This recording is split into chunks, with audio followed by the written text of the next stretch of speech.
you know, because this person doesn't seem like that, but this person over here is telling me that that's true about her, or that's true Mhm. about him. So it's a lot, and you're young at that time, and you're very impressionable. Mhm. So when somebody says, you know, something, you're like, I don't know if that's true. So you really have to investigate, and but yeah, man, rumors were flying at the high school, and it was a great time. Now I love Berkeley High. I wish I could make a movie about that, those days, the the 4 years I spent there. It was a trip. Yeah, But you a lot should. of But fun. no, I get what you're saying about high school. 'Cause high school would teaches you there when you're in high school rumors. That's what it's about. And like you say in the song, how the rumors get started. It's started by the jealous people. So imagine you in high school. Someone don't like the way you look, the way you're dressed, the way if you got talent over Right, there. right. So they start this rumor about you. But you know that's not also in high school. That's also in adult life, everyday adult life. So the song resonates to something everyone till this day of 2022 we can all can relate to. I can relate to it. It's something. If now, there's not one person say, "Yeah, I can relate to that song." Rumors that started Mhm. about the jealous people. So when you said the song really came from from when you were in high school, how did you Yeah, form get the guys to come be in Timex? How did it form itself to to become Timex Social Club and come up with the name for it? had to drag him. It was reluctance. I mean, you know, because we were just hanging out. We weren't a band Mhm. like that. You know, we didn't. You know, we weren't a band. We were just a group of individuals that hung out. So we went to parties together. We went out to the movies together. We double dated, triple dated girls or whatever. You know what I'm saying? We was just hanging. So how it all came about is I was DJing at the time. I was like this up and coming high school DJ, and uh, there was another crew uh, that we got with that I was introduced to, and they were called the Control Crew. Mhm. Uh, but two bad brothers out of Berkeley, Dave Room and Alex Hill. So I became kind of like one of the roadies. Then I brought my crew. So I brought my crew. That was Michael, who later was a lead singer on Rumors, Mhm. Craig, Greg, and myself and Darian. And yeah, we just kind of tagged along to that more established DJ crew, right? And so I Mhm. kind of learned. I kind of learned. Okay, okay, all right.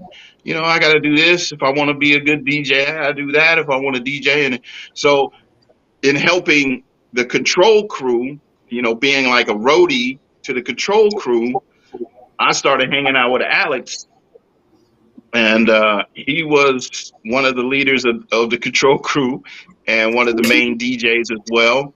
And he's like two and a half years older than me, but we started hanging out and we started understanding that we had like-minded. We liked the same music. We kind of, you know, we kind of gelled, you know, as friends.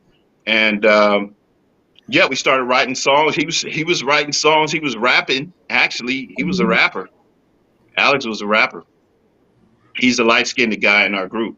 But Mhm. sorry, the other light skinned guy. There was two light skinned dudes in the group. Don't give it quick. But and then myself and Michael, we were more. I was more on the DJ side, and then Mike sang in church.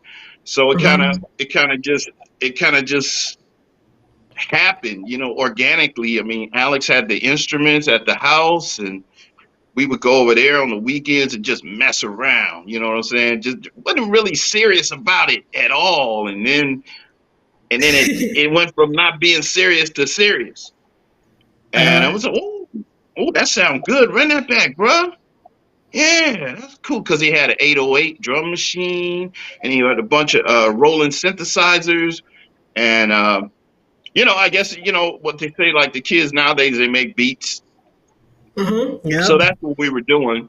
That's what we're doing. But it was harder because it was the 80s. So, we didn't have computers. The computers were built into the machines themselves, right? We didn't have no screens and nothing, So it was a hard work to get beats made. It was much harder, but we did it with Alex's expertise, and I just kind of drug everybody along with me. I'm like, hey man, this is the new direction we're going in. We're gonna try to turn Timex, which was just a regular group name for us at the high school. We're gonna try to turn that into I think we want to be a group. And it happened, thank God. I mean, but it was not like this plan I had at first. It just kind of morphed into it. The more we played around with music, the more we played around with song ideas, and stuff just started to build and build and build, and we got better and better, and our demos sounded better than the last one. And I was like, man, this sounds like it should be on the radio. What? And yeah, so to answer your question, I kind of just drug everybody along with me. And, as far as naming the group, first we were Timex, just Timex. But I added Social Club right before we went into the studio to record Rumors. And they didn't like it. They didn't like it. They was like, man, that sounds stupid, dude. Don't that name is whack, dude. And I was like, no, it's tight. It don't even sound like a group. It sounds like a building. That's what I'm talking about. People ain't even gonna know. They're gonna be like, what? Timex, what? So we kept it. My persistence. Sometimes you gotta be hard on them, man. But yeah, I drug them. I drug them through the mud. I could see what's on the other side. Yeah. That's what I'm talking about. Look, for the ones that are watching on Facebook, I am sorry to say, but we're getting ready to come off Facebook. So bye. And so, but if you're on Facebook, go over. Like I said, go over to my YouTube channel, Old School Tuesday, turn up and come watch. And for the ones who are watching on my YouTube channel right now, what's up, everybody? And welcome. We have the one and only, we are on episode 43 tonight. And we have the one and only Mr. Marcus Thompson in the building. So I heard we had a little... It's just one of these nights we're having. Everything is just going on. But you know what? The way you tell your story is making me, hey, I'm having fun. Because we didn't, some of them may not know what was going on behind the scenes. And that's cool. They did not know because we went live on YouTube, I think, not yet. And that's good. They didn't see what I look like in the beginning. Because, like I said, I looked at you still. But I look better now. But the thing... Tall boy, no sound effects. But you know what? I don't care because, like I had told y'all, that's why we are live. That's why I like to show live. Because Marcus, even you can say when you're live, anything can go. That's like being here on stage. Anything you gonna sit here, rehearse and plan, and there's always one thing that just catch you off guard. But you know what? That means you're gonna have one heck of a good night. And that's why we're here. We're here to turn up and have a turn up, old school Tuesday turn up. That's what we're here to do. Just turn it up with Mr. Marcus. As they say, it's all about the recovery. It's all about the recovery. That's what I'm talking about. That's what I'm talking about. Some of these brothers in the NBA, they'll throw up a three. They try to be Steph Curry. They'll throw up a three, and it just brick, air ball. Ain't even hit the rim. But you can't stand there and look at it. You got to get back down court, man, and defend. So sometimes it's all about the recovery, man. That's what I'm talking about. People want, since you told about how you got the group starting when you just dragged the guys. That's what you said. You dragged them along. I don't blame you. Drag them. Well, people, you told how the demo about your brother, but for real, Rumors. What was it like going into the studio that day to record the song that became legendary and part of music history? Please give us the story on Rumors. Oh, man. Well, that was January 3rd, 1986. It was 3 days before my 21st birthday, so I was 20 years old at that time. I had the flu. I was sick.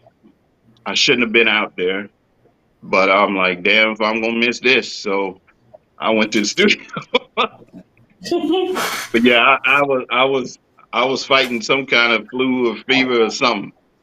But it was cool. I mean, we got there, and I had never been in a 24 track studio. I mean, the way we recorded all of our demos was on a 4 track cassette, and that was something that I had mastered in my bedroom, if you will. And so I knew about recording at what they call home recording. But to walk into a professional 24 track studio with the wood paneling and the leather chairs and the wood flooring and there's an actual engineer, white guy, sitting over there, and this massive board with all these knobs. It was overwhelming, you know. Alex was there, group member and keyboard aficionado. He was there. He had all his equipment set up, and they were running the track. And um, I just remember hearing rumors for like, we was there all damn day. We was there for like 12 something hours, and it's just. Dun, dun, dun, dun, dun, dun. I was like, at one point I went to sleep because I was hopped up on some Dayquil or some cussing or something, and I was like, and I thought I was out for a minute, and I woke up, they was still messing with the song, tweaking, and I was like, damn, you know, ain't we done yet? so, so I was there initially just to be, you know, a group member, founding member, the leader of the group, you know, I'm overseer. And towards the end, you know, when Michael got done laying his vocals, um, one of the producers, Denny Foster, he said, you know, we need to double this track, man. He said, Mike, can you go in there and double yourself or something? And so Mike was like, yeah, I think he tried it or whatever. He sounded too much like himself and or whatever. And then Jay King was there and he tried it and they didn't like that take. And so I said, well, you know, I sang on the demo. I'll try it, even though I had the flu. So I walked in and, you know, me and Mike, we at that point, we've been singing a song together for 3 years, almost 3 years, you know, at that point. So I think it was the first take. The second take. The second one. We did the first. We ran it. It's the part in you know, in the back of the song where it says "Stop, stop spreading those rumors around. Stop, stop spreading the lies." That part. Um, and the room just erupted when we both were singing it at the same time. I was a little lower, I think, than Mike's vocals or whatever it was. I don't know, remember, but it gelled, and they said, "That's it, that's it." So yeah, my vocals are on the track. It wasn't supposed to be that way. It's supposed to be Mike 100%, but um, yeah, it just called for a little extra sauce on it. So uh, I was vital. I wasn't just hanging around. I was needed. So yeah, it was a cool experience. Yeah, very overwhelming and very long day. Now, how would you say, like, when you tell your story, the one thing I noticed is the video. Who comes up with a concept like the music video? Because it's animated, it's funny as heck. The woman is sitting there doing her thing, like the concept of the music video. Because back then, music videos, everybody had the concept, but this is funny because it's hilarious and it got the animation going on along with it. And I thought it was like the funniest thing ever. And it's look all the funny characters. You barely saw that in a lot of videos from, especially back in those days, back in the 80s. So what was the question again? Who came up with it? You said? Yeah, like how do you guys come up with the concept? I have no idea. I hate that video. He said, I hate the video. As a record company B. Yeah, we had two record companies for Rumors as we get deeper, but that's why I wrote the book. We gonna you tell. Go But ahead, anyway, tell. yeah, I'm not a fan. I'm not a fan of the video. I would not Mhm. have my my my my thing in my brain was not a cartoon. It was not somebody running down the street. It was Mm. not black and white. Anything. Uh, but yeah, I thought we'd be walking through Berkeley, California, where we're from. I thought we'd do some shots at the high school where we're from. I thought we'd definitely be on location and not in the sound studio because I was not a fan of the Prince videos that were shot in the sound studio. I was always a fan of the videos that were made on location, a la Thriller. Yeah. Let's walk and let's change scenery. Let's let people know we're in the street, the actual public, and not in some green screen kind of studio. Um, I'm glad ultimately that there was a video made because that song without a video did some miraculous things. And I don't think people really give us enough credit. I mean, look, the song went viral without a video. The video came out probably in the tail end of the summer of 1986. The song was number one in June, July. I mean, from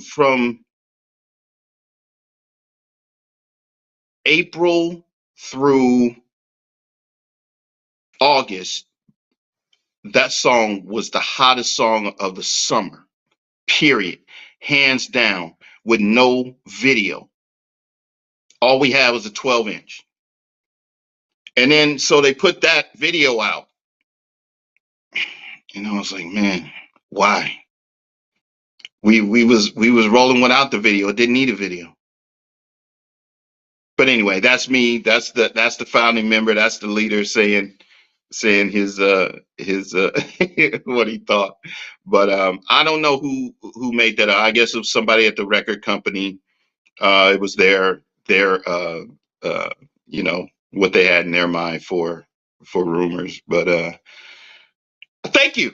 I'm glad you like it because it's a part of us. It's a part of us. But I had nothing to do with it at that time. I wish I would have, but I wasn't. I wasn't consulted. But if you really think about it, even though you Yes. weren't a part of it, and whoever did it, at least you can say you're right. There was a video because I'm not gonna lie, there's a lot of songs from back in those days that did music videos, and whoever concept this was to make it animation. It's kind of like you put the fun side of Rumors. If you think about the lines and the meaning behind it, I could get where the animation comes from. And I could also get your concept. Like you said, you would have loved for it to go be like at Berkeley, be, on site, be right there. But, but if you're looking at it now, compared to this, videos that's out, music videos now, sometimes music videos don't match the song. But that video is something different. It was at its time when you had animation going on that was barely seen in music videos. So kind of resonated. You kind of understand it, and it kind of made it kind of comical, kind of really funny when you really sitting back and just looking at it like this video is really funny if you really think about it. And too many people couldn't do that back then. So whoever came with the concept, I give them credit. They did. But sometimes Like videos I said, at least we had one. At least we had a yeah, video. yes, yeah, But that's what was. we went number one without one. Yeah, see, it was more about the song, Now, the a feeling video of. I did like, Mhm. and I think it's hilarious. Every time I see it, I laugh my butt off. Is "Roaches" by Bobby Jimmy, which is a remake of Rumors, but it's a funny kind of rap uh, record. but it has the same melody and same beat. So yeah, Roaches had more, oomph behind it in my brain than the actual, Rumors video. That's what I'm talking about. But honestly, so you have Rumors, you got the music video, and you got the book. You just showed us the book. That would Yes, you sir. like? I think honestly, I think when every time someone artist a group, they tell a story and they put it in a book form, then next comes a movie. Would you like to see how do Rumors get started? Would you like to see Timex Social Club at least be turned not like in a movie per se, but now they're having mini series where they'll give, because it's when a mini series TV movie, it's more, you get more out of it. Would you like to see at least Timex Social Club get turned into a movie one day?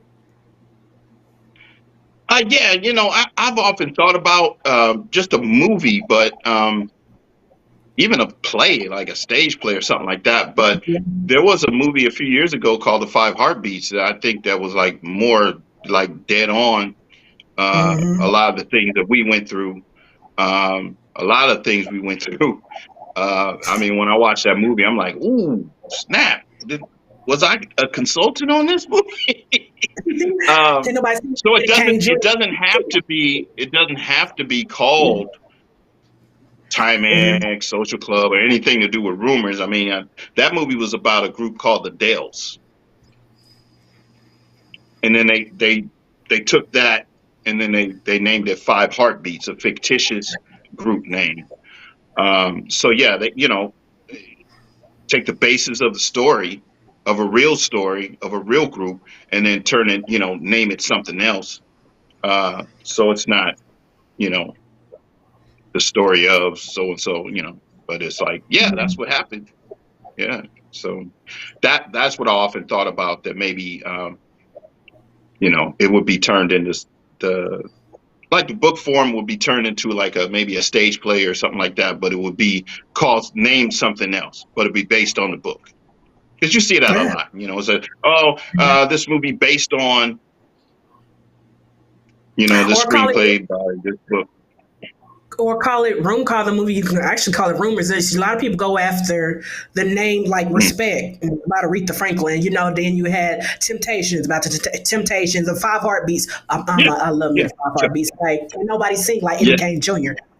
So, but I think it should be honestly. If you're gonna do the movie, I'll call it Rumors. Then and then next tell the story. Like who, if you had a choice, who would you like to see play you?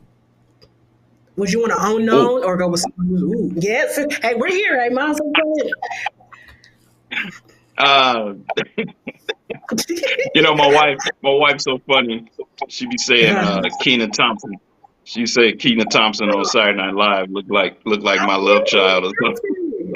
He would perfect. I think he would be perfect. And you know who else? You know who else? At some I point, don't you know. gotta. I think this girl named Pricilla Watley, some be somewhere in there, and Tallboy. I don't know about Tallboy. I'm Oh not yeah, talking yeah, about him. yeah. I heard of her. Yeah, He yeah, will be really yeah. good somewhere. I can only speak for myself. I'm not worried about Tallboy right now, but I could. No,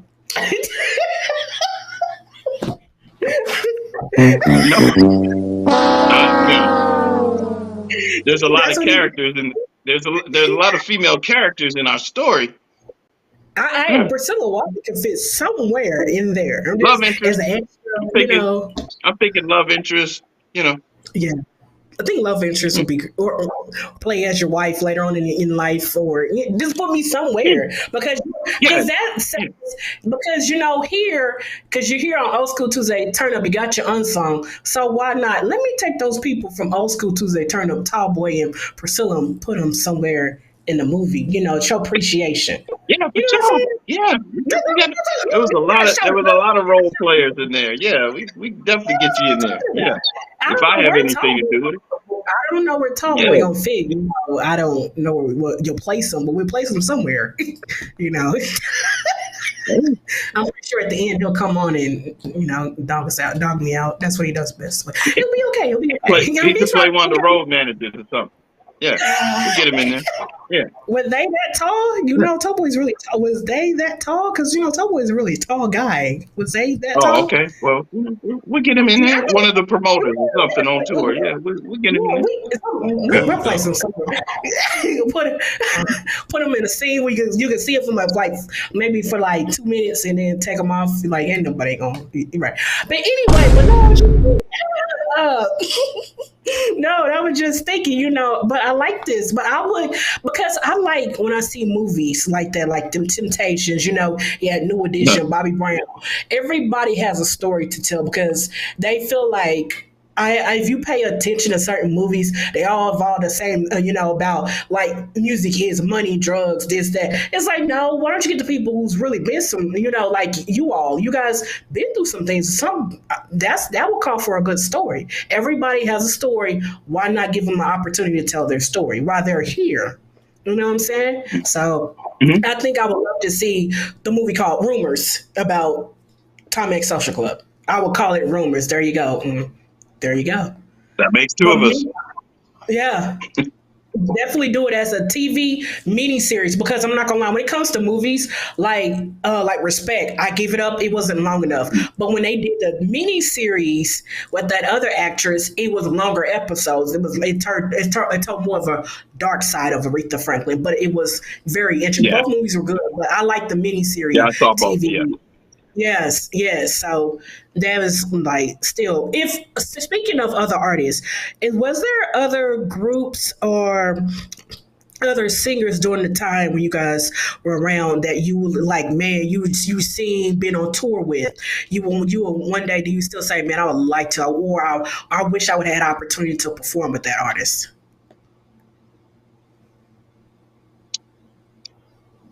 Prince.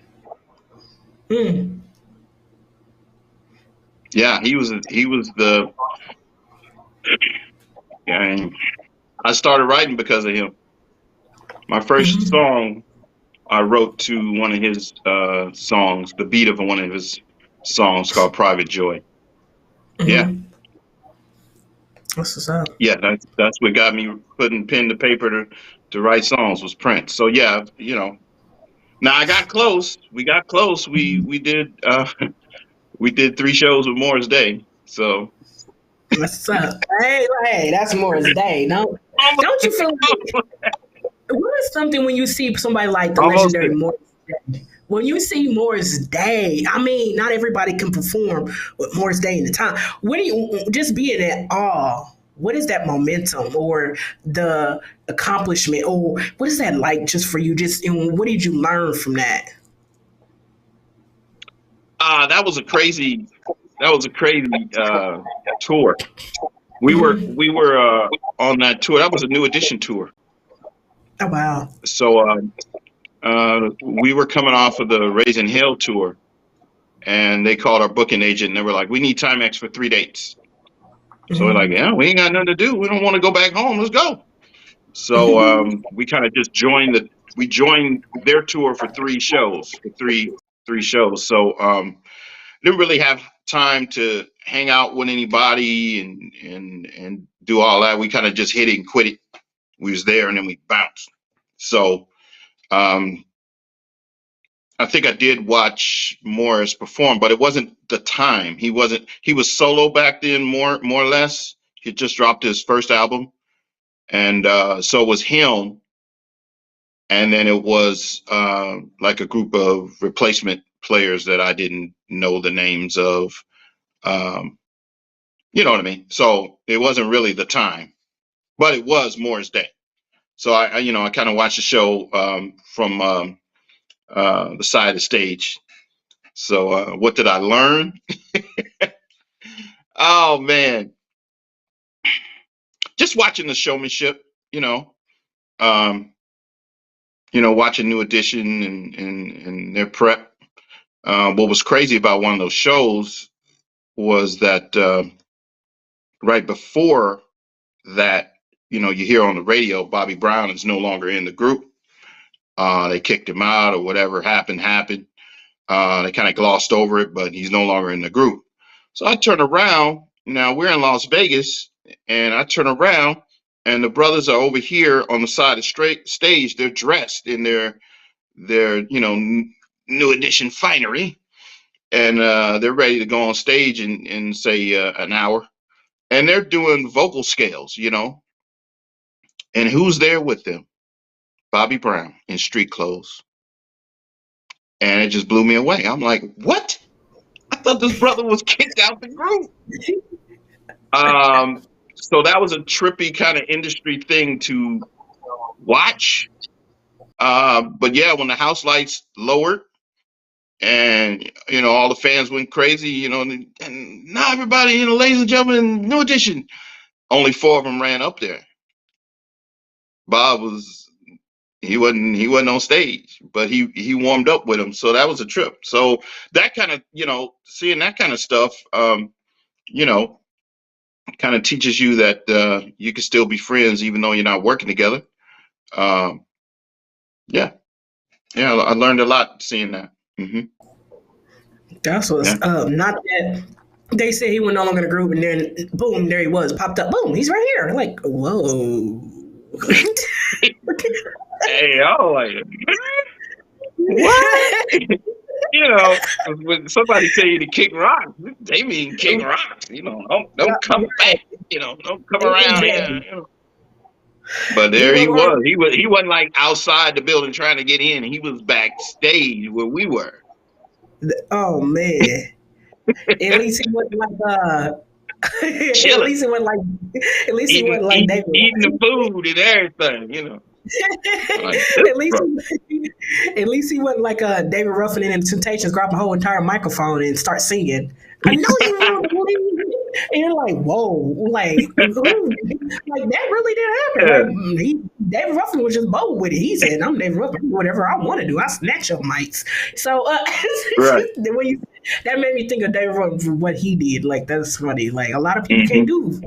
do that. But Bobby Brown said, I don't care what y'all, I'm here. Hello. You're like, whoa, I just see you that said you weren't gonna be here, but you're here, brother. All right now. Hey, nothing wrong with that. but Nope.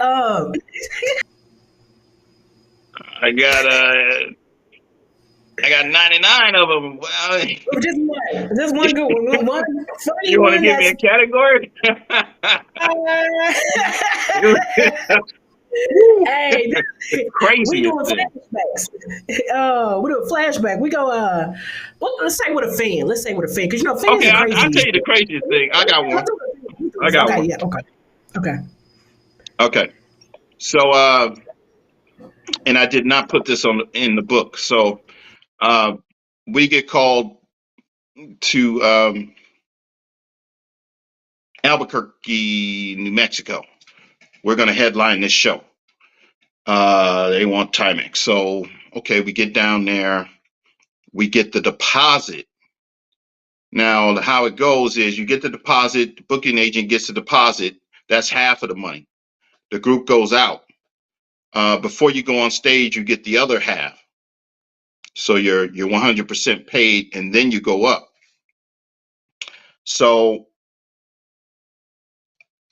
this is summer '86 when Rumors was hot, hot, hot, right? Red hot.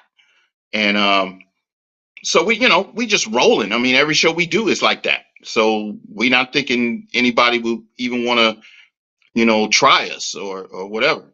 So we get there and the money ain't there. So we said, hey, we don't work like this, man. We're not going to go on if we don't get paid. So we hold out. Everybody's in the building. The other groups are performing. We just waiting on our money, and then we're gonna go do our thing. We already did sound check. We good. We just need the other half. That's the way it works. That's the way it's been working with all the other promoters. What's up with you? You know. So we went back to the hotel. We ain't even at the thing. So we we at the hotel chilling, and then they said, well, we need y'all to come back because the promoters got the money now and everything. But the people that he sent to tell us that these brothers look straight out the steroid gym. They all yoked, they ain't got no necks. So we're like, what the hell is going on here? So we get inside the car, we rolling. When we get to the venue, we go to the promoter's office, and once again, need that the other half, and we go back and forth, and I'm like, oh man, this dude ain't got no money, and now we here, and the crowd is wanting to hear us, and it's getting kind of crazy because this intermission is now like 30 minutes long or whatever, and we up next. So I'm like, we're not going on. We're not going on unless we get paid. So this fool pulls out a gun.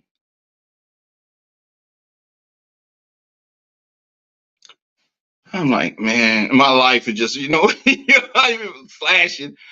I'm like, is he trying to? He just brandished a gun. It's like, y'all gonna go on. And and right then, you got the Jesus on one shoulder, the devil on the other. You're like, all right. So we said, all right, we'll go on. So we went up there. Now, we were told on the Raising Hell tour one thing never to do when you're on stage. So I said in my mind, that's what I'm going to do tonight. I'm going to do that one thing never to do. Since he's tripping, we going to trip. And the one thing never to do was invite the audience on stage. So I told the guys, I said, okay, we're going to do rumors first, because that's all we're going to do, just rumors. And I like, we're going to turn this MF out. And like halfway through rumors, there's a breakdown where it's just drum beats, right? So that's usually where we do some crowd participation back and forth.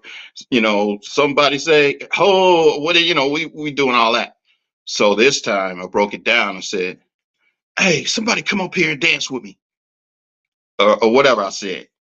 And they were so shocked, like, ain't no performer ever said that before, right? So they didn't know who I was talking to. So the girls just stood up. I said, come on, everybody, come on. And they rushed the stage, and we had, I don't know, maybe about a fourth of the audience rushed the stage. And you don't have enough security at that point, so the show was over. So I don't think we finished rumors. I think it was 3/4 of rumors that we sang, and then it was it was like, lights, turn on the lights, it's a riot, get out, security. I don't play that, man. Don't play me. You play me, I play you.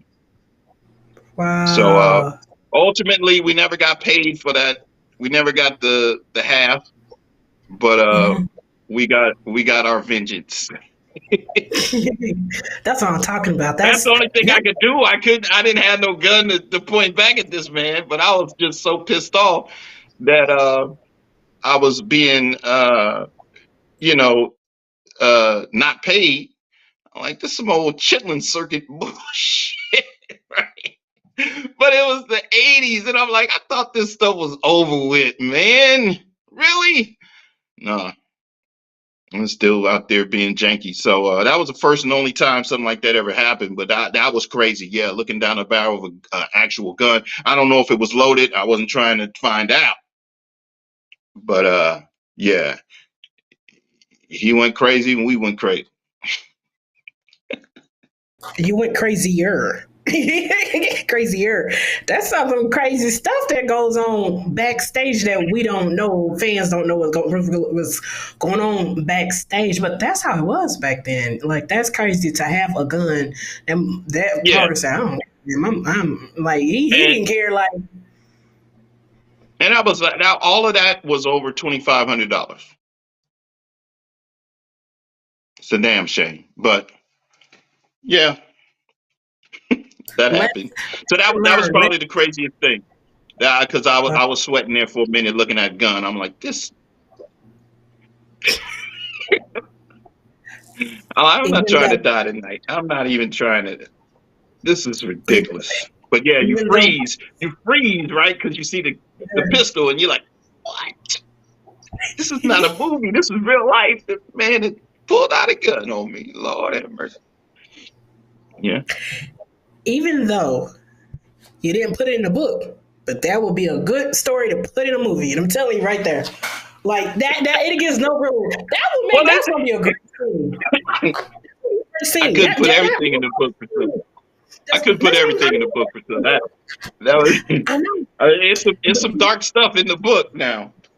But Right, but that was a little too dark. I'm like, nah, I'm good. no, that can go in a movie. That can go in a All movie. right. Like that would definitely make from that should go in a Yeah, I movie. think That that scene. was in the Five Heartbeats, right? They got a gun pulled on. Yes, they did. And remember the dude You almost said went over the my balcony. office hours.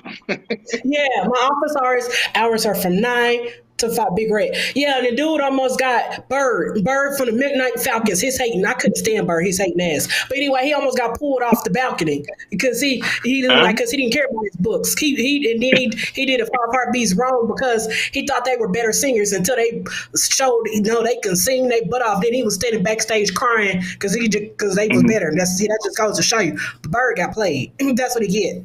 But he didn't understand Big Red's office hours from 9 to 5. That's what he said. And then he bitch slapped him. And that's how you know I've seen the movie way too many times. I love that movie. I'm telling y'all, I can watch that movie all day. Anyway, but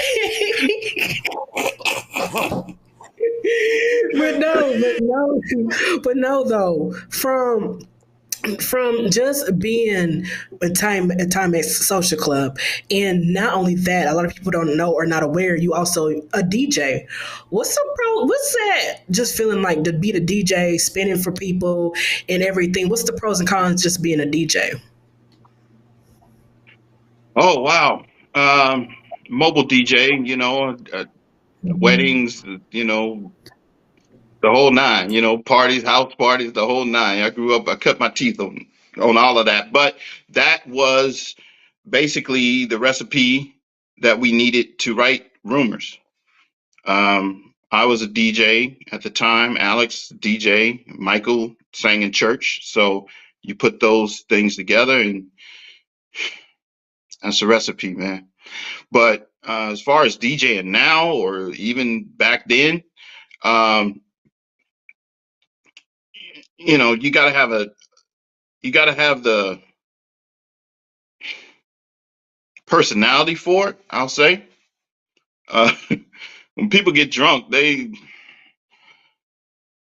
act they don't act too. They're not too pleasant to be around. So, uh, these parties they start out good, and then towards the end, sometimes people get unruly. They come up. They want you to play a certain request, a certain song, and if you can't fit it in, you don't fit it in, and they talk about you, and it's a trip. I mean, you got to deal with that. You got to get your equipment to and from. You got to take care of your equipment. Uh, you know, I know a lot of DJs that take double this and double that. Take a backup hard drive. I take a backup laptop. Um, but yeah, I mean, sometimes you get out there, man, and I had a situation the other night. I plugged in. Sorry. Okay, so here's the thing. I had two parties back to back, Saturday night and Sunday night. Saturday night went 100% well. Sunday night, I got to the venue. I plugged in. Half, um, sorry, the left side of my mixer wasn't working. I'm like, what in the world? You was working yesterday. What is going on? Right. So I am sweating, but I can't let the client see I'm sweating because I don't have a backup mixer. So I reboot the computer. I reboot my laptop. I boot it back up.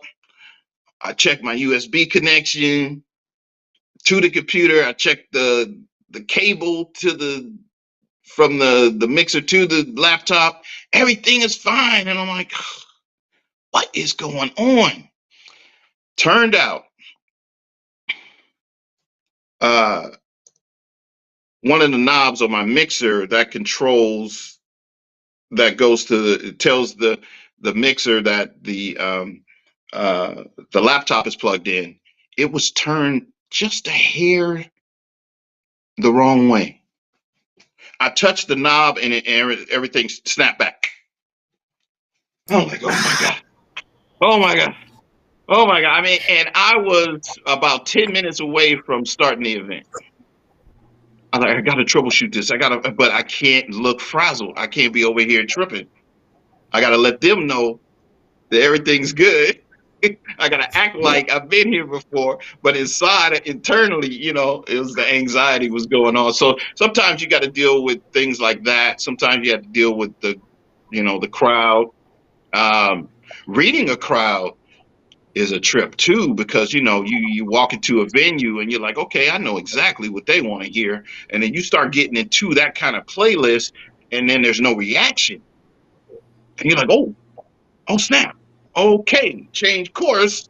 What I had planned, I got to throw all that out the window, and now you can't ask them really, what do y'all want to hear? They're expecting you to be like a psychic and read their minds, which I don't have the ability to do that, but I am looking at the room. I'm looking at what they're wearing. I'm looking at how they're dancing or moving. And, so I am like hunting, trying to find, and then you find it. And then you're off. You in the zone. Yep. Yeah, it's a trip sometimes. Sometimes just from start to finish, you just in the zone. Sometimes you start off, you think you know what you're gonna do, and it ain't working. They looking at you like, bro, why are you playing that? And you're like, ooh, I thought that's what y'all wanted. And yeah, man, it's a trip. Yeah, DJing is tough. It's tough work. I, People don't know what goes on behind the scenes, but it's a lot that can go. It's a lot that can go right. And on the flip side of that, it's a lot that could go wrong, but you just can't let them see you sweat. You just gotta handle it and keep pushing through. That's funny that you say that. Remember what happened to us earlier, but right before the live, and what you call it, Tall Boy was like, "I can't hear you, can't hear you." I know what's like. I know what Yeah. I know exactly what is that like. When you telling that story, I'm like, man, I had a flashback moment of, I'm like, that just happened to us early, right before this live. People have no idea Yeah. what goes on before we come on live. All kind of stuff is going on, and they don't be knowing it. But that's why it's live, and you have fun, and then one little thing can mess up everything. But then when everything starts to happen, then that's how you know it's gonna be a great night. That's how you know. Like tonight Yeah. has been. Yeah, you hit that groove and you. I know the feeling. I definitely know the feeling. But you just being a DJ and everything, when you're, and I know that you play R&B music, what's your take on the direction of where R&B is going right now? Some people have said R&B has taken a backseat, sampling music, something about that. We're going to definitely get into that right now. What do you think of maybe more new school artists? There's sampling some of the old school songs, which is good and everything. That's bringing back the old school artists. But what's your take on R&B music in general? Nowadays, Mm-hmm. well, I really enjoyed the neo soul movement, the Jill Scott, the music soul child, Raheem Devon, just on and on and on, neo soul. Um, I even though they called it neo soul, I called it R&B. Uh, so that's where my head is, and Anthony Hamilton, but that's where my head is, and that's the kind of stuff I like. So when I see uh, a group like um, it's Bruno Mars and Anderson Paak, is it Silk Sonic? I think it is. Yeah. Yeah. I love it. I love it because it's a fusion of new and old. So I love that stuff, and I just hope that it, you know, every song doesn't need a rapper on it. Um, you know, it can just be an R&B song without somebody doing a rap verse in the beginning or in the middle. It could just be a real good feeling R&B song. So I like the stuff that's coming out today. And people are doing a lot of covers of older hits, remakes. Um, I just saw a YouTube video not too long ago of Kelly Clarkson, who did a remake of SWV's "I'm So Into You." So I mean, when I see stuff like that, I'm like, man, this girl's country as hell, and she just flipped it and went R&B. And so, even though that song's not new, her take on it in the you know in the years that we're in right now, 2022, 2021, whenever she did it, big ups to her. Man, I just I love when artists go back and recapture. So yeah, the stuff that's coming out is cool. I mean, I'm a big fan of Lettucey, Guapale, artists like that, and I love what they do. But yeah, I really have a lot of fun with the new R&B. I play a lot of it at my gigs. So yeah. Who would some of the new school artists would you like to see yourself working with? Oh wow! I never envisioned that. Wow, that's a good question. I Thank told you, you. Thank you. and come up with a good question for me. I've never been asked before. Ah, who would I like to work with today? Oh Mhm. man, I'm gonna throw it back. I'm gonna say I really would like to write for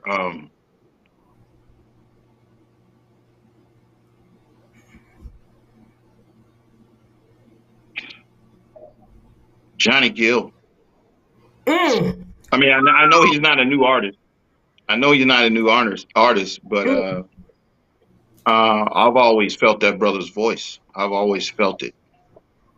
It's something. My. Hmm. Mm. Yeah, I don't know. That's what I can think off the top of my head. Mm. JG. My favorite song by him is Fair Weather Friend, and then Rub Oh, Me the okay. White.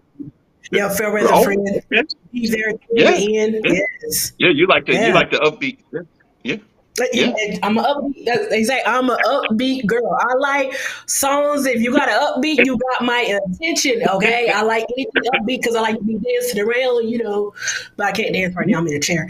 But I like to dance around and everything like that. But Johnny Gill, that's deep. That's really good. Like, cause it's like with him, he sings, he dances, he has that deep voice. I can't sing, but I can see that happening. Who would you like think in new school artists that's out now? Would you like to see? I know your song's been sampled, but like someone in the Mm. new school to sample rumors. Who would you like to see that? It already happened. Chris Brown did it. 2017. Hmm. Hmm.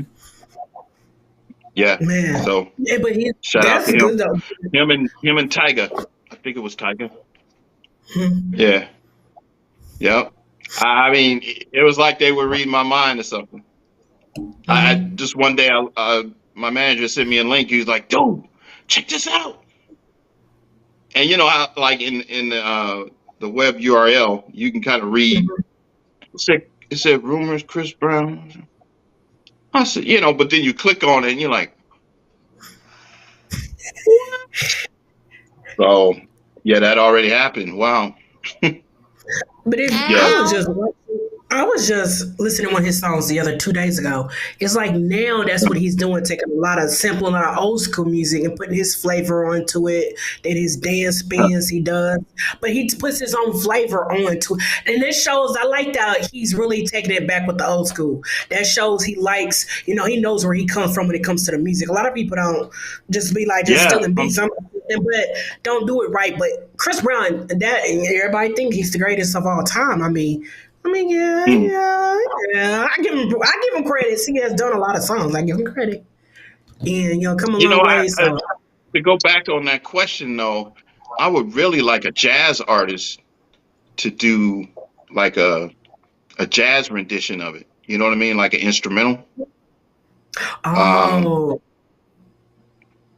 yeah, like somebody with a sax or you know, yeah. just slow it hey, down, but make it real mellow and like, yeah, there you go. yeah, I've seen some acoustic people do it on YouTube with just a hmm like a acoustic guitar and things like that. But yeah, I'm waiting for that moment that like a popular jazz artist picks it up and says, "Let me redo this," you know. And then there's just like a saxophone, like I said, and then somebody singing a hook. That would be tight. So okay, anybody could do that out there that you got a horn. I would love all right. That's what I'm talking about. What's the good? it. What's for? What's your opinion? What would you say is the good essential ingredient in being a good songwriter? Uh, just creativity. Hmm I mean, for me, it was creative writing, the process hmm of that, and being good in English class with term papers and things like that.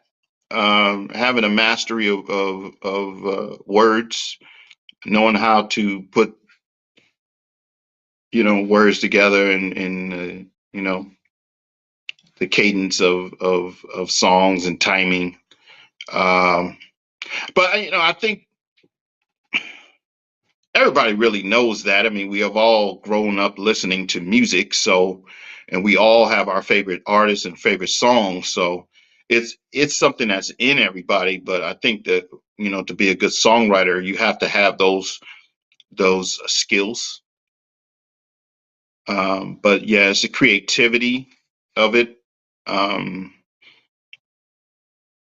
and yeah, just putting your thoughts down. When you are in the studio, what really gets your juices flowing? Oh wow. Well, if there's nothing on the agenda, we're just in the studio and um, it's the sound of the room, Hmm maybe the entire vibe, vibing off of uh,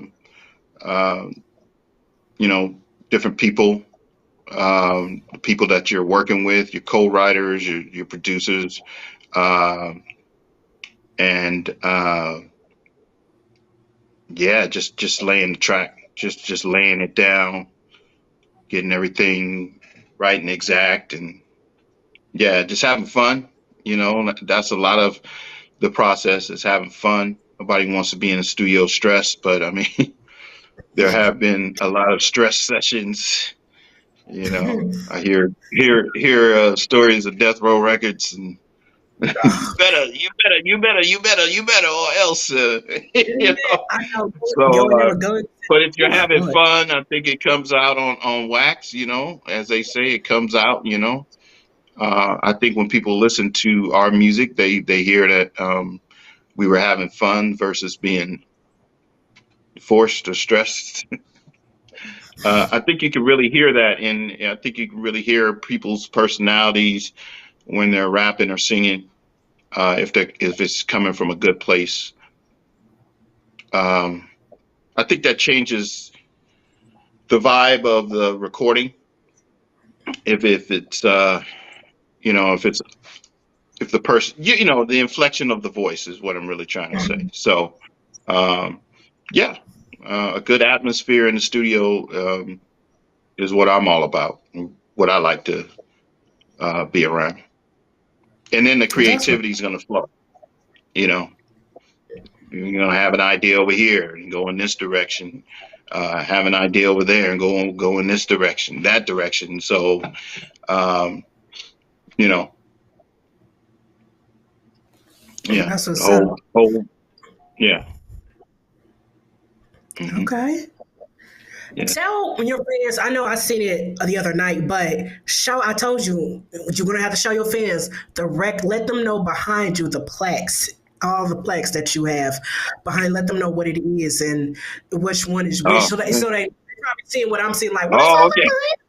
the plaques? Show them the This, plaques. Show them this, this is how this is rumors is. the cribs moment. Okay, all right. So let's see. Right here, you have the Club Nouveau Gold. Right here is a Public Enemy Gold. Pan up. So we got. Let's see. Pointing right here is the Club Nouveau Platinum, and this is the Public Enemy Platinum.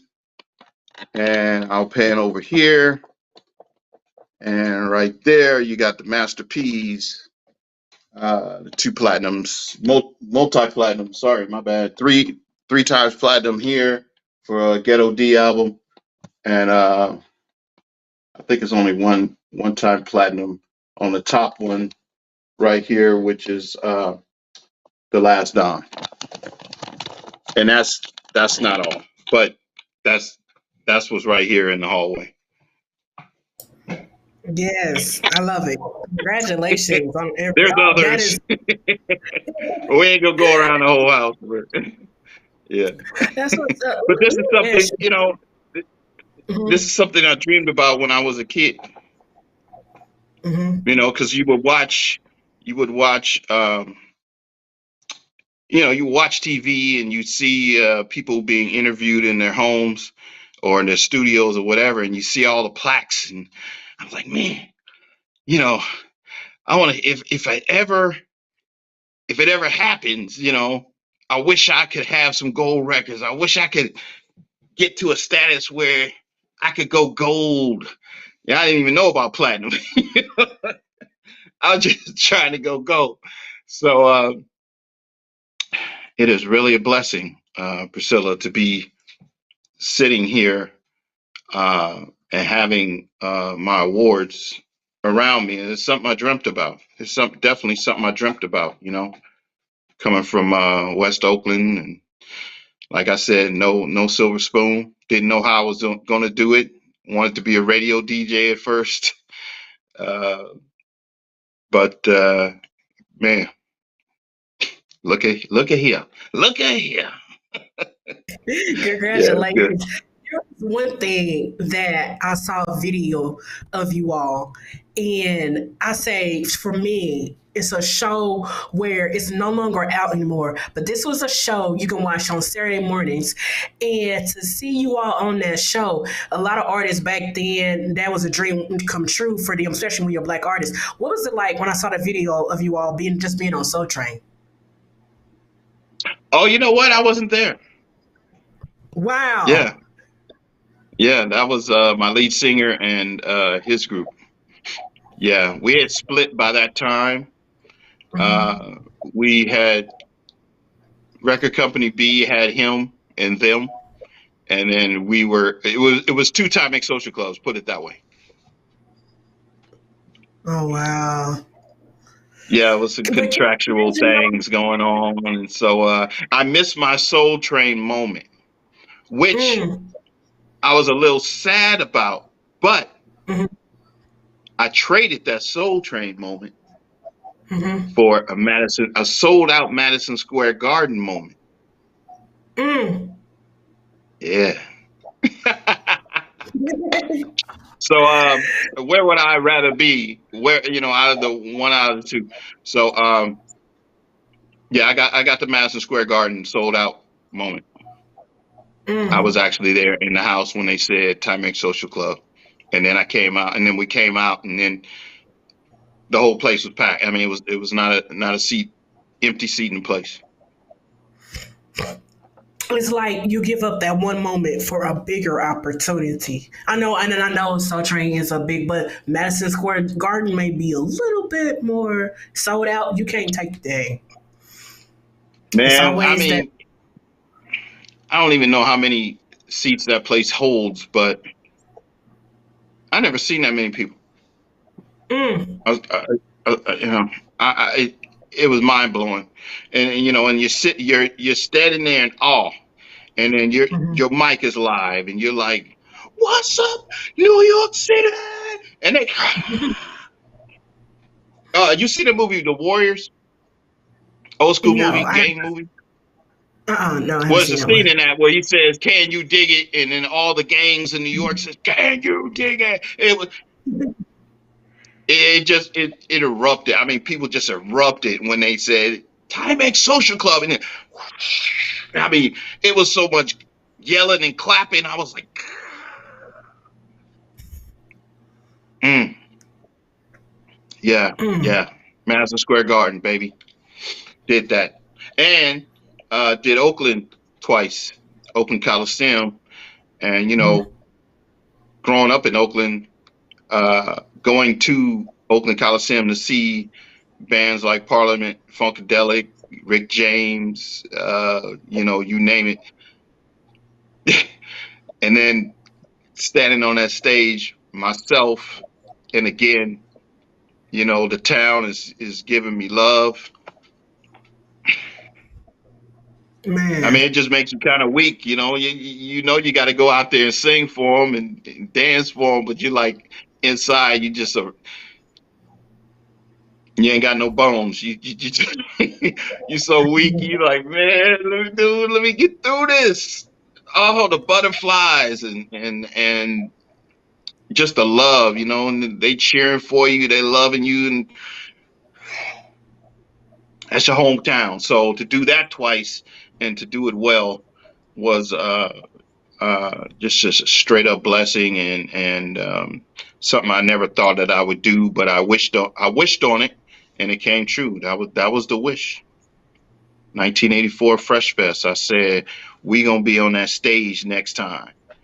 And the brothers looked at me like, this N word is crazy.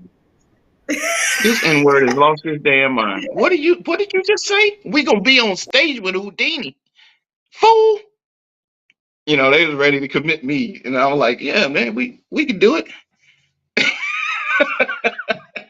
And it wasn't 2 years later.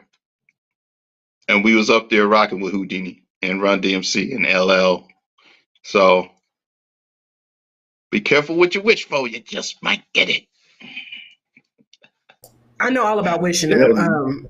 I wish for something big, and it happened for me back in May on my birthday. So yeah, but you know one thing about when you tell people about a dream or wish, they don't believe it until they really see it. They have to see the vision. But long Yeah. as you believe it, stay true to it yourself. Hey, everything else is just comes full circle. But there is one thing you said the other day, because I want you to Mm. repeat this again. You was talking about when I told you about Chubb Rock, and you really was like, "Man, Chubb Rock, treat him right. Let people know. Yeah, tell what Chubb Rock really means to you. He like the red legendary himself, hip hop legend himself." Well, you know, that's my favorite rapper, hands down. You know, a lot of Mhm. people, you know, they go with Biggie and Tupac, but um,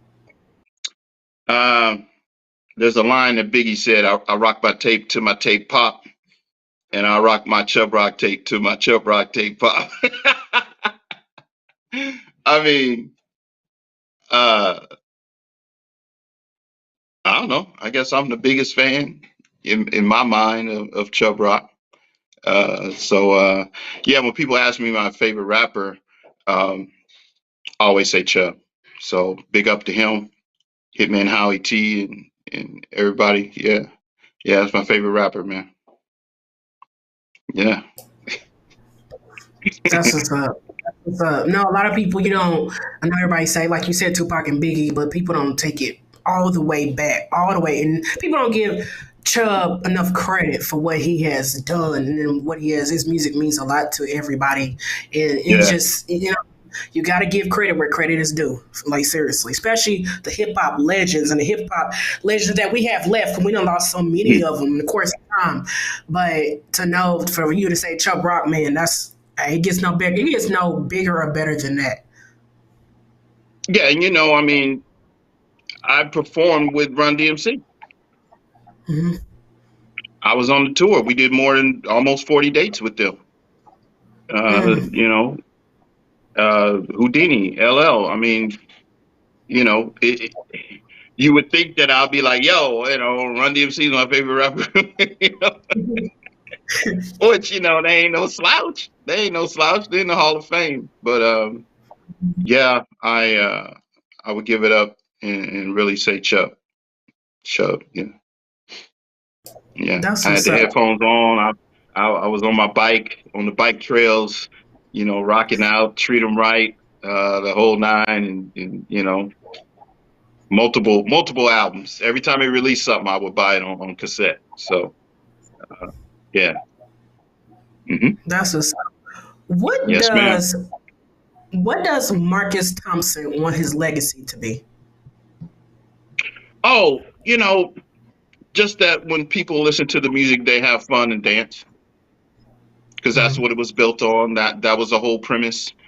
Um, Now, over the years, it has been a debate, right? So, when did New Jack Swing start? How did it start? What was the catalyst for fusing R&B music with rap? So, 1986 is when Rumors was released in February of 1986. Uh, the whole New Jack Swing movement came after. To date, nobody really knows how to categorize. Cate- they don't know what category to put Rumors in. I've heard people call it a reggae song. I've heard people call it a rap song. I heard people call it R&B. There's really a lot of people don't really know what to do with the song because they're hearing so much when it's played. I tell you, it's R&B. I wrote an R&B song, but I get what they're saying because they're saying they're hearing hip hop instruments, and that's because that's all we had at the time. We had an 808 drum machine that's prevalent in hip hop or rap music back then. The keyboards that were used were rap keyboards. They weren't the expensive Oberheim keyboards that Prince was using or Rick James or anybody like that. They weren't the expensive ones. They were the ones that we could afford from the local music shop, and those were the lower price, lower tier keyboards. But being that they were used on a lot of rap records back in the 80s. So when you hear the instrumentation, even though somebody's singing, right? It's a song. It's not a rap. Uh, you're hearing those instruments, and it reminds you of a rap song. So I get that. Plus, you know, the cadence of it. Oh, she got the video, y'all. The cadence of it is like a rap. Da da da da da da da da da da da da da. Right? It's going down that path. So yeah, it sounds like a rap song. So was that were we the pioneers of New Jack Swing? I don't know. I don't know how to answer that question. But I know that New Jack Swing wasn't a thing in February of 1986. It came after. So I don't know if that's going to be a conversation or of, part of my legacy, but yeah, we did that. Somebody got to get to the mountaintop first and plant the flag. That's right. Yeah. Yes. So, That's what I'm talking about. Where can your fans find you at? um, so Instagram, Timex Social Club _official. Twitter at Timex Social Club. And on Facebook, we have a Timex Social Club fans group. So they can hit me up there. All right. Before I play this game with you, if we play a little game with artists, before I play this game with you, I know I just saw a picture where it was Swiss Beats and Timbaland get ready. I guess they're going to come out with Volume 3 of the verse battle. What kind of verse battle would you like to see? And who would you like to see in it? I want to see Timex, Social Club, Club Nouveau.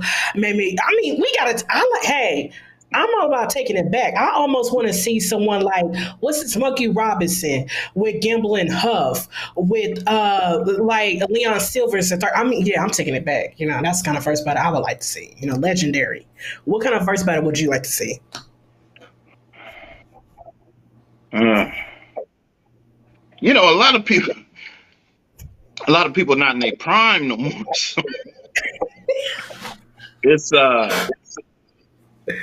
it's not really fair, you know what I'm saying? And we've seen some kind of messed up verses. I ain't saying no name, but Let's say today, like, hey, we don't care. I saw it too. I watched them from the very first one to happen twice to yeah. Even the ones they had. I tuned into some of them. I'm like, what? Lord have mercy with them. God bless everybody. What are they doing? Saw the hood one too. You know, with I'll that say group, Charlie Wilson. Okay. Charlie Wilson. Who could Charlie go? Uncle Charlie versus Lionel Richie. No, I don't think that's gonna work. You think No, because so?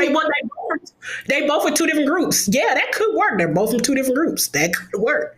They can play their group music. Okay, I got it. Charlie Wilson versus George Clinton.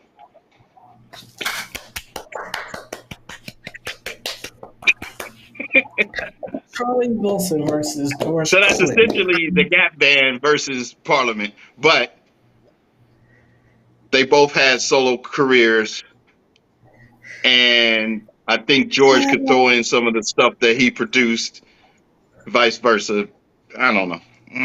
I think that might work. I think that might work. I mean, you know, I got some others, but they passed away, you know. Yeah, I don't know. Get R. Kelly out of jail, Uncle Charlie versus on that note, Uncle Charlie versus Kales. Okay, see, on that note, Pied Piper versus Uncle Charlie. I don't know. You got me. Okay. You got me digging now. I gotta get my shovel out.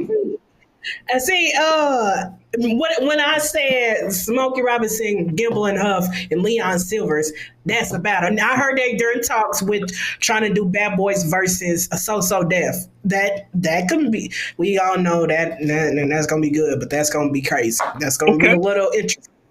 I think that can work. Okay, but they're producers. Okay, they're so producers. was JD did drop an album. I don't know. Okay. Well, you know. Hey, it could be done. You never know. It could be done. I say put Timex Social Club up there with Club Nouveau along with Arrested Development. Put all the bigger groups in. Hey, it can happen. It can happen. I'm just saying. I'm down. I'm down, but that'll never happen. Okay. Well, we're going to go ahead and get this game started. I call it the Old School Tuesday Turnup version of Steve Harvey's Family Feud, but this is Old School Tuesday Turnup version where I ask you 10 quick questions. You get 60 seconds, and they were fun, real quick questions, and we just sit there. Music starts, and I just start asking. Okay. This is going to go. All right. Favorite ice cream? Vanilla. Favorite dish? Cheeseburger. Favorite movie? Oh man, so many movies. Belly. Favorite comedian? Eddie Murphy. Favorite love song?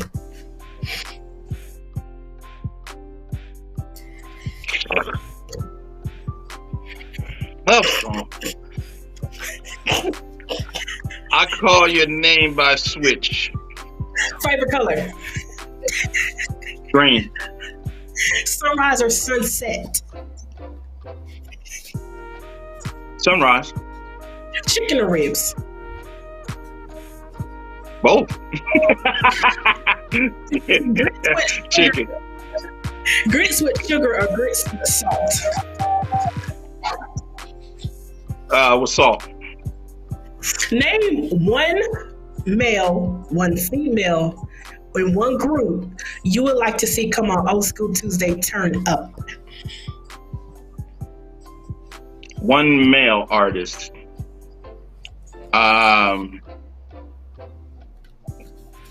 JG, Johnny Gill. One female, Beyonce. Group. One group, SWV. Woo, that's what I'm talking about. It gets no better, and I love me some SWV, and it gets no better than that. What kind of advice do you have for someone like me? Did you enjoy tonight's show? Did you love the production? I know we hit you with the first picture, had you cracking up, and then I hit you with the school pictures. But what kind of advice do you have? I'm gonna have to ignore that. I see what's going on in the background there. I'm gonna have to just. Oh boy. I see what's going on there. I'm just gonna have to ignore that. I'm gonna play like that doesn't exist. No, the production was on here. Thank you for digging. Thank you for getting your shovel out. I appreciate that. Wow. Yeah, that's me, man. That's how I started. The little thighs over there. My cousins is watching me walk when I'm a baby. Wow. What kind of advice do you have for me? Wow. Anyway, yes, I'm back. Okay. What kind of advice do you have for me? Okay, tall boy. Slow down, tall boy. You're doing too much. Advice for who? What kind of advice do you have for me? Like, kind of advice, you have for me for what I'm doing. For my platform. Keep doing what you're doing. Thank you. So, keep doing what you're doing. This is a really good platform. I certainly have fun. I was shocked at the invite as well. Good to be in the on the considered somebody you want to talk to. So yeah, no, keep doing. Everything is good. Everything is good. I like the fact that you did the sound check thing a few days before. That hasn't ever been done. So yeah, I love it. That's what I'm talking about. Let artists know how important that is for sound check. Because some people don't think it's like important, but let artists know right now. Let them know, because you're the first one who ever said that. Like the sound check you guys did, that is very important. Let them know how important that is. Well, it is important, I think, because you got a chance to, get to know my personality, what the lighting situation would be, where I would be, what my background would look like. I mean, from a technical standpoint, I'm pretty sure that it was better than just, me coming on and you're like, oh, okay, trying to adjust everything. So, and then, we talked for a while too. We talked for maybe 15 minutes or whatever. So you got a chance to hear me, understand that, I could put a sentence together, see that I was, see the personality or whatever, and then vice versa. I got a chance to see you and hear you, and, so everybody wasn't really caught off guard coming on live for the actual show. So it was a good. That was good. That was good. Keep doing that. I liked it. Thank you. I think Tallboy's trying to be funny with the picture with the hair. You see, what's going on with the straights? Let him. I think he's trying to clown one last time. Let him real quick before we get up out of here. What's with the straights?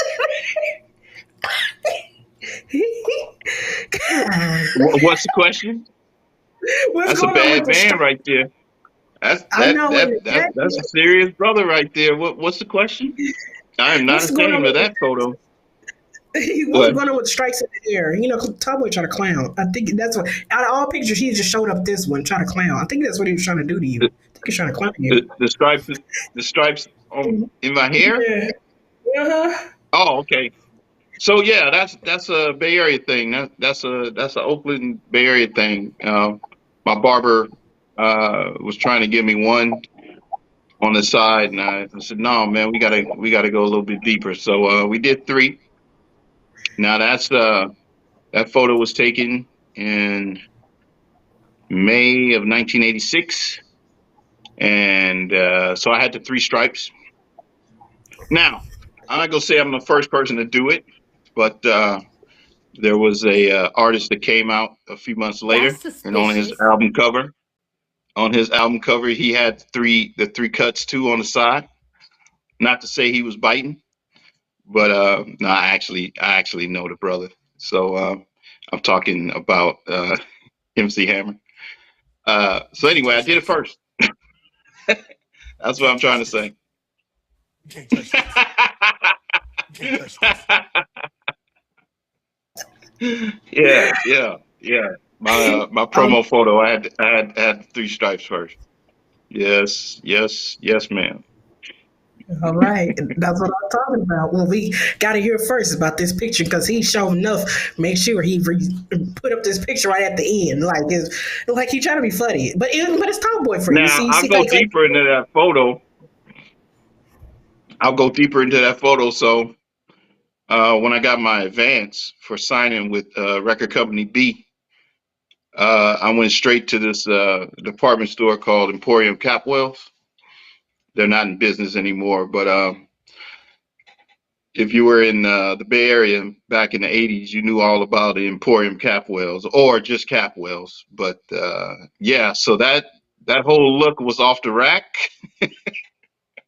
And I was trying to go for the schoolboy collegiate look, preppy look.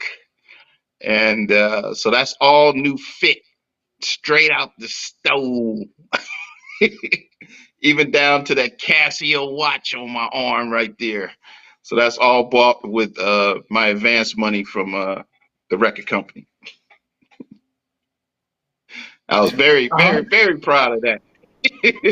Very proud of putting that together. That's all exactly right what I now, wanted. I paid all retail. right. There was nothing on sale. I paid full retail for everything you see right there. It was fresh. Ain't been worn before ever. Award to the I put it on at the photography studio.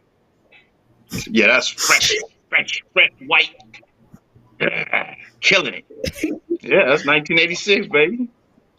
Okay, fresh to death like $1 million. Okay, anyway, we gonna get up out of here. Thank you, Mr. Marcus Thompson, being here on episode 43 of Old You're School welcome. Tuesday. Oh, and you got to tell them to go get that book. It's on Amazon, Tell him, show him right right? now. Show him the whole book. Tell him where to That's get it. Let him know.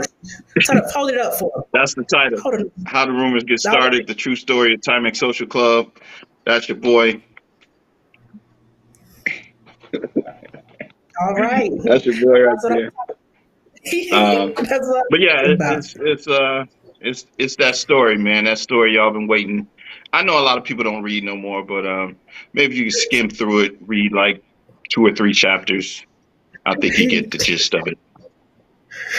Yeah, That's what I'm talking what's going about. on? Someone said, Mama D said, I appreciate your time, Mr. Thompson. Thank you, Mama D. Thank you, Lori. Thank you, Tasha, for watching. Also, we had James in here. He's another Berkeley. He had a comment up here. Berkeley fam. He went their class. I don't know what year I don't think he put a Oh, year up there. really? He just went. Hey, Yeah, what's some up, guy Yellow named. Jacket? I see you in the Okay, all house. right, man. Yeah. Okay, thank you, thank you, Marcus, for being here. You are now part of Old School Tuesday Turnup. Anytime you have anything going on, any concerts or anything, come feel free to come back anytime. But give me a 24-hour notice. I appreciate it. But Okay. sure. But definitely come back. We enjoyed you. Thank you for being here for episode 43. Yes, I said episode 43. That's how far we have come, and we're still going. And everyone, unfortunately, I won't see you guys till December. I'm gonna be off for a couple weeks, but we'll be back in December with more shows. Now, before I go, I know actually before this we dropped the music, but Mr. Marcus, can I get you to? I sent you over to freestyle something for me to do the sign off the drop. What in the world? Look at here. He got his. What? What? I didn't hit the wrong damn button. My bad. He didn't hit no wrong damn button. He just wanted to be seen. No, I hit the wrong button. I hit the wrong button. It's all about the recovery, like I said. Let's see if he can recover. I had a question for him, but I'm trying to go ahead and get this drop thing set up. So I'm trying. Lord Jesus. You see, he been putting a lot of buttons all night. Wrong, ain't getting on me. Look, I ain't Pricilla ain't did nothing. Detective test determined that was a lie.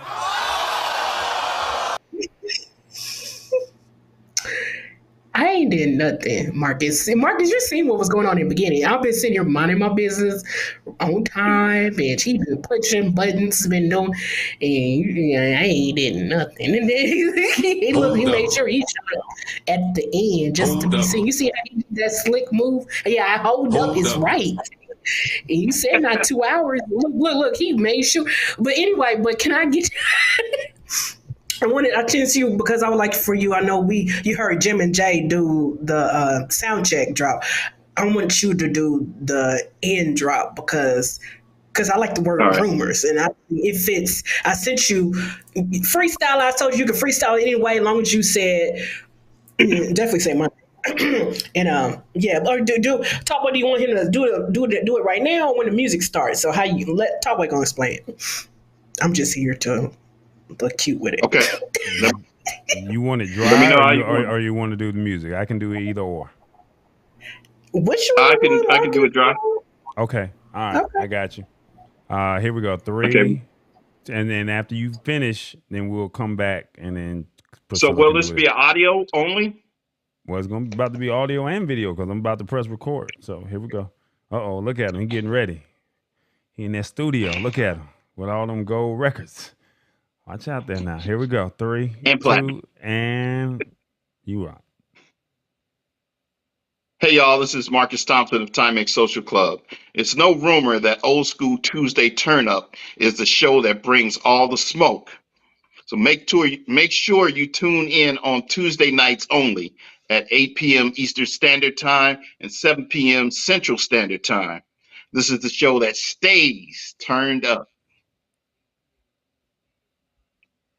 How's that? I got it. When we go again? Yeah, because you messed up, but I got you. I ain't going to judge you. Well, can you bleep it? Or can you cut it? It was going. It was going in my board. It was going in my board. So we're going to do it one more time. One more time? Okay. Yeah, we're going to do it one more time. I can't edit in the board. Here we go. 3, 2, and you're hot. Hey, y'all. This is Marcus Thompson of Timex Social Club. It's no rumor that Old School Tuesday Turnup is the show that brings all the smoke. Make sure you tune in on Tuesday nights only at 8 p.m. Eastern Standard Time, 7 p.m. Central Standard Time. This is the show that stays turned up.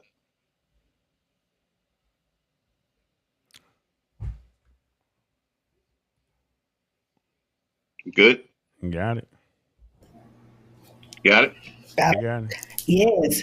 All right, everybody. Now, Marcus said we're getting ready to do. He gonna drop the music. We gonna dance our way up out of here. I had a question for him because see, you didn't push it to 9:48. So remember, all right, audience. Go. No. I'm about to call her out because you asked how long is this show gonna be, and what did I tell you? I said. She'll be happy if she get what? What did I say? She'll be happy if she get what? Hour and a half? What'd you say? I said an hour. She gonna be geeked up if she get to an hour and a half, right? We had 9:48, so she over there like, yes, Lord, I got to 1:48. So now it's like, oh, we almost at 2 hours. She know how I feel. This is not. Anyway, back to my question. Yes, sir. Because you said, and I guess we're going. This probably will go over 2 hours, y'all, because he gonna be. Hopefully, he'll give us a good answer. So I want to take it back because you said something about rumors. Okay, you said something about rumors, and you said something about high school, and that's kind of where the song kind of derived from. So, what were the rumors that were going on in high school at Berkeley High at the time? Oh, well, I put them in the song. So there was Tina. Tina was an actual classmate of mine. So that verse is true. Um, rest in peace. She passed away. But younger, we were seniors, so she was a junior at the time. So you're walking around, you're hearing different things about relationships, and I think you just broken up with one of the football players, and he was, or I had overheard some kind of sexual thing that transpired between both of them, and I said, well, I don't know if that's true or not. So you kind of put it in your brain, and so it was a lot of that. It was a lot of relationship rumors. Oh, she's freaky, oh, if you um, you know if you if you take her out and take her out to dinner or something, she'll do this and she'll do that, and, or she had sex with this dude and he's really ugly, so if you if you holler at her, you could probably get it, and it was weird high school, 17, 18-year-old stuff um, that I was hearing. So, I didn't write about it then, of course, because I was actually still in school, but you kind of your antenna is up, so you're receiving all of that information. So by the time I did write it, I had actually graduated from Berkeley High, and it was the summer. It was still the summer that I graduated. So let's say you graduate in June, early June. So I started working on rumors probably sometime later that summer, which would have been maybe July, August, somewhere in there. And I just kind of pulled from those memories. So yeah, that's that was definitely something that I overheard, and I put it in the song. So yeah, that first line about Tina is about a high school classmate of mine who actually existed, and what I had heard. Yeah, somebody said she was really loose. So okay. Yeah. As Cardi B would say, what she say? Ow.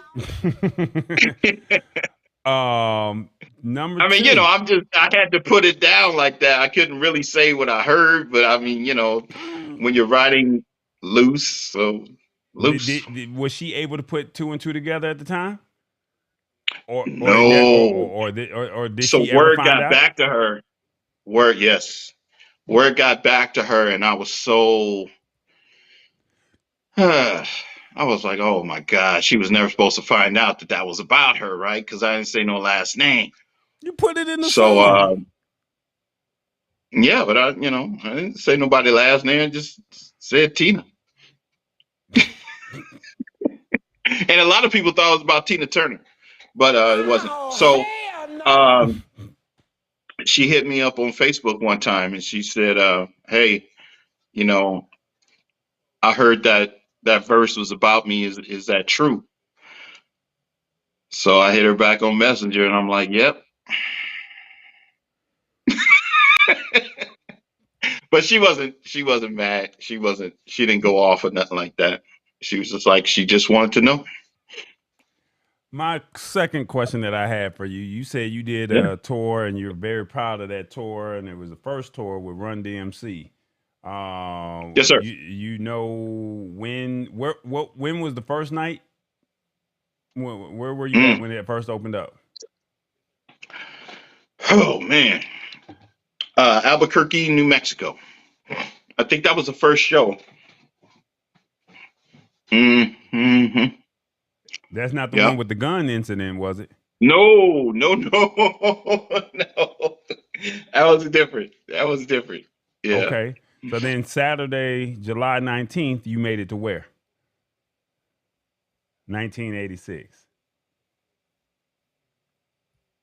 July 19th, 1980, July.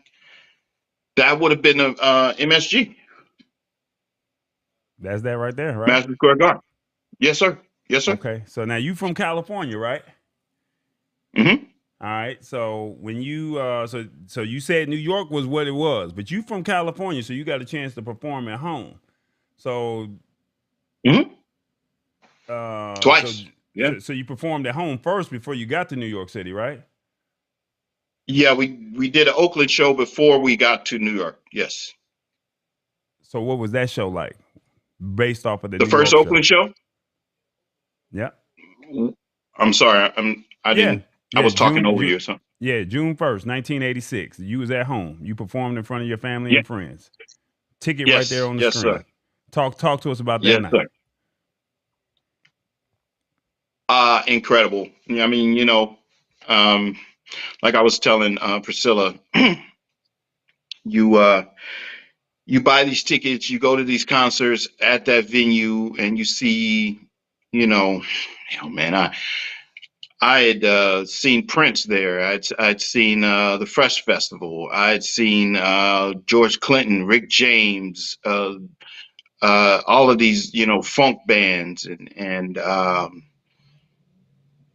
never really, you don't think as a kid that you're going to be on that stage. So, you're just enjoying the performances. So me saying, like a year and a half before that we're gonna be up on that stage, and then it actually coming true. That first show was just a magic night for me that I remember. It was a lot of pressure. I had a lot of butterflies going on, but it was a really magic night, and I was just hoping that I could get through it. I wanted to really, really, really, as we used to say back in the day, turn it out. And I think we did it. I think we did turn it out. Because when they announced us, man, people they showed a lot of love, man, and just hearing the hometown fans was it was great. It was a great feeling to know you were at home, being born and raised in Oakland, and then doing a show in Oakland at the Coliseum. I thought it could get no bigger than that until I went to Madison Square Garden. But that first show, we rocked it. And it was, you're nervous because, my mother's backstage, and I think I had gotten a ticket for a cousin or two. And, so you're like, I got to do this, right? I can't, I can't fail kind of thing. So, and the record was really hot back then as well. So, they were ready for us and we were ready for them. And the first show was very good. So believe it or not, somebody that's actually watching this show said he worked that show, Bill Graham Presents, and he was running Bill security. Graham show. Yeah, somebody's actually watching this show right now. He said he was running security. And he worked that show.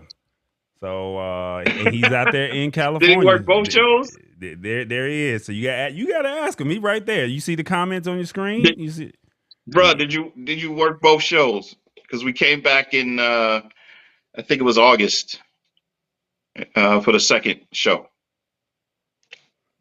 And then Mama D said, "Did you get paid for that line for putting Tina in there? When you did she I get get paid? paid? Did she get paid? Did she Did get Tina? paid for that? Did you give her a couple of dollars? No. Michael Jackson didn't get paid either. Neither did Susan from Vanity Six. No. No. No, they got their own paychecks. No.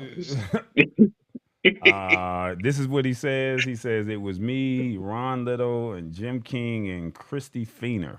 I can't believe he remembers all those names that was doing security that night, but Oh, he said okay. he was No, actually I there. don't. These were security Okay, cool. guards. I don't know if how close they got. They may have been taking tickets or been backstage. Was he I don't backstage? know. He said it was just. Was he with the groups or was he out in the? This is great content right here, Pricilla. We got somebody that was actually at his show. Okay, he said it was at the first show. Okay. Yeah, that's crazy. Okay, cool. Okay. That's good. That's good. This is great content right here. See, that's digging deep right there. That's what you said. You wanted us to pull out the shovel and dig deep, right? Yeah. For sure. And my last question I got for you, because we didn't hit the 2-hour mark, and Pricilla know how I'm feeling right now. And then now that you hit the 2 hour mark, don't put on Pricilla. It's nobody didn't see. He pushed it. Master P is my favorite rapper. Chubb Rock is yours. Master P is my favorite. Okay. So, have you ever had a chance to meet him? No. Never had a never met relationship. So when you got the call, when you got the call for this right here, because I had to go do the research when you said it. You said he did. You got a gold album hanging up in your plaque. So when you said that, I had to go do this. Song number 10. Yes, sir. Is the song number 10, and I have this album. So and then yes, sir. And then he said he did one with Last Don. So when you got the call, knowing that they sampled the song, talk about that. That was crazy, man. I mean, because that all came from the record company. That all came from the record company. I had no idea what was happening until that happened. So the royalty check was great. It was nice. That check was pretty good. Yes, sir. Yes, sir. Hey, at that time, that was good. That was a good payday. Yes, that was probably the biggest payday to date. Lump sum. So to see him, went out and bought my dream car. When I got that kind of check. It was that kind of check. Oh, I got it used. Don't get it twisted. What kind of car was it? What kind of car was it? Acura Legend. Okay. Yeah. How old were you how old were you when you got the check? Oh, I was in my, what was I? 30, about 30? Okay. 30, 31. Okay. But I've been wanting a Legend for a minute. And, you kind of talk yourself into it. Say, I'm a legend. I'm supposed to have a Legend. So yeah. What did I put on the license plate? I put that man on it. DATMAN. Took it to the rim shop. Took it to the rim shop. Got that boy rimmed up. Put an Alpine deck in there. Got it tinted out. Boy, I was sitting nice, boy. And it was white. Ghost, right? I'm out there like a ghost sliding through the hood.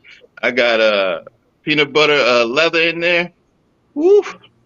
Couldn't tell me nothing, man. Tell me nothing. Sliding through, man. Okay. Yeah, that was good. That was good. And I used to tell people, Master P bought that car for me. And they go, what? Master P? Master P? I said, yeah, Master P bought that car for me, man. That's the ghost. That's the ghost out there, boy. Don't mess with the ghost. That's that ghost car right there, boy. So yeah, that was my baby. So at the time, he was a new artist.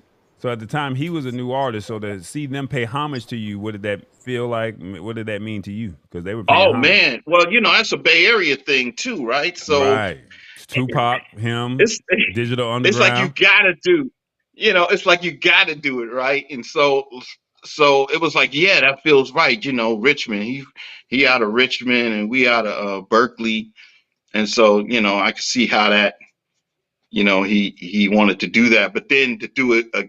He did Rumors and Thinking About You. Right. He did Rumors on one album and then he doubled down and went back and did Thinking About It. I'm like, damn. On the last dime. Yeah. Yeah. So that's when I was like, okay, now I know what's up. Now, like, yeah, they want to, if you want to hit, put some Timex on it. So I used to refer to us as being a seasoning. So yeah, you need salt, pepper, a little Timex on it. That's what's up. All right, Pricilla, you got it.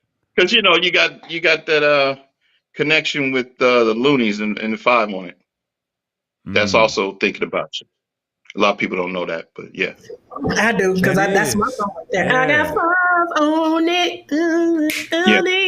I got 5. But that's my drum beat. That's my music right there. I want you to know. That's... I want you to know that's my drum beat. They never changed it. They never changed it. And you said if somebody had a horn, but what about a violin? If they redid it on a violin, you don't think it could be done on that? I'm good. I just want a jazz version of Rumors to be done. Smooth jazz. Okay. Yeah. We might be able to make that happen. That's a phone call away. Yeah, we know some people. We know some people. Okay. 3 females play different instruments. We know, yeah. We just throw it out there and say, hey, man, we challenge you. Go ahead, put the challenge out there. Because, see, all we got to do is cut it up and send it to them. Hold on. You put the challenge out there. This is official. So I'm challenging any smooth jazz artist out there to do a instrumental rendition of Rumors by Timex Social Club.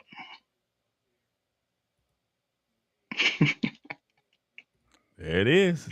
We cut that up. See, you got to say, hey, this is the founding member of Timex Social Club, Mr. Marcus Thompson. And look, we got a song that everybody knows. I thought all this says it. Okay.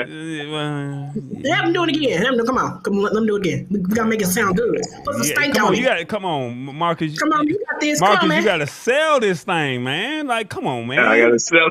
Come on. I didn't have to sell it to Chris Brown, but I gotta sell it. I gotta sell it to the smooth jazz community. He ain't listening to no sound effects. All right. All right, this is Marcus T from Timex Social Club, and I'm putting a challenge out there to all the smooth jazz artists. I am a fan of smooth jazz. I listen to smooth jazz exclusively when I'm rolling right now and in my cars and my vehicles. So, I listen to Watercolors, XM radio. So I'm really loving smooth jazz right now, and I really would like to put a challenge out there to smooth jazz artists to do a jazz rendition of our song Rumors by Timex Social Club. So yeah, if you could do that, that would be outstanding. And this is from Marcus Thompson, the founding member of Timex Social Club.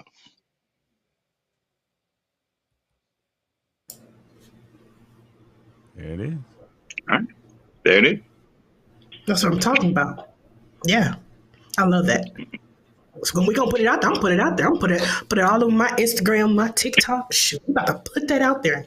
Because I know 3 women who can, sophisticated ladies, that's what their names are. Anyway, thank you. Thank you, Marcus, for being here. Episode 43. We love you. We enjoyed you, man. We had so much time. Thank you for allowing Old School Tuesday up to tell your story, and this was your unsung. We're giving you your flowers. You deserve it, brother. And thank you for giving us the song Rumors. How did the rumors get started? It started by the jealous people. And all right, hey, no, but thank you for being here. Like I said earlier, you're welcome to come here anytime. You're now part of the Old School Tuesday Turnup family. Anytime you have anything you need to or you know what? Any artist you see coming up with love, you know they'll be good to come on here. You know, cough, Samuel. But anyway, I'm not saying no names. But anybody you would love to have on, call them up and let your people know that this is the show. Old School Tuesday Turnup is a show they need to get on and be on. They're going to go through sound check, but let them know, Marcus, that it's needed because they're going to hit you with all the smoke on this show. And let your people know, Marcus, that we going to turn up over here. We take it back to the old school. That's what it's all about. All right. I will. All right. I will do that. Yes, definitely. Thank you, Marcus. But hold on, don't go anywhere. But without further ado, everyone, thank you all for being here. We had enjoyed you. We had fun. We turned all the way up. Thank you for everyone who was watching right here on my YouTube live channel. Thank you, everyone who was watching on Facebook. And please go subscribe. Also, get ready. We'll be back in December. I will not be on next week or the following week after that. But happy Thanksgiving to you, Marcus. Happy Thanksgiving to everyone. Oh, thank you. Same to you. No, thank you, everyone who was watching. Happy Thanksgiving. Have a great Thanksgiving. Stay safe, stay blessed. And I'll see you all back here in December. We kick off episode 44 to episode 45, and then we'll wrap up the show for this whole entire season for season 2. But without further ado, Tallboy, drop the music so Marcus and I can just dance a little bit. Marcus, we're going to talk to you right behind the scene for like 5 minutes, and then we're going to get up out of here. Let them know. Show them dance moves.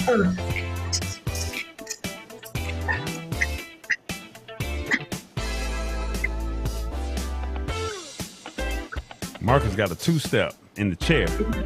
Watch out there now, Marcus. Hey. Pricilla doing 1 and 3. I ain't trying to hurt her. Pricilla doing 1 and 3. She doing the bird. What that? Who was it you said you work with? Moore's Day? Yeah, she over there doing the bird. I don't know what that is right there. You over there doing the 2 and 4. She on the 1 and 3. Yeah, I went disco on you, man. It's all good. Okay. Okay, you gonna do the disco thing. Okay, watch out there now. Hey. Uh-oh. You gonna do the lean back? Well, okay, look at Marcus doing the lean back. Do the lean back. I hope y'all is jamming out. This is another episode of Old School Tuesday Turn Up. We'll see you in December. Don't forget to check out the tech show tomorrow. Pricilla didn't want to promote me. I got it though. Next week, 2 weeks from now, all right? 2 weeks. Is it 2 weeks? No, December 1st. What's December? Whatever December is. Y'all keep on dancing. What's the date on December? What's the date? To episode 45. What's the date? What's the date? Let them know the date. I don't know yet. I don't have a date for them. Okay, well, sometime in December you'll get a message. Yeah, stay tuned. All right, y'all be good. It is Old School Tuesday Turn Up. Now, how I do this? I know what I'm doing.